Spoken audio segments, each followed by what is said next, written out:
Hello everyone सबैजना हामी आज भाइको प्रतिबन्धको सामान किन्न जाँदैछौँ। मामा ड्याडी म अनि भाइ मेरो हस्बेन्ड हामी सबै मिलेर भाइको प्रतिबन्धको लागि सामान किन्न हिँड्यौँ।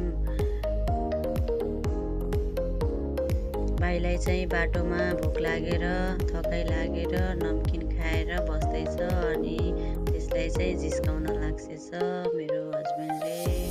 अनि हामी दिनभरि सामान किनेर अनि सामान बोक्दै कसैले टाउकोमा कसैले हातमा सामान बोक्दै हामी घरतिर लाग्यौँ। हाम्रो आज चाहिँ गाडी त्यही पसलसम्म आउन नदिएको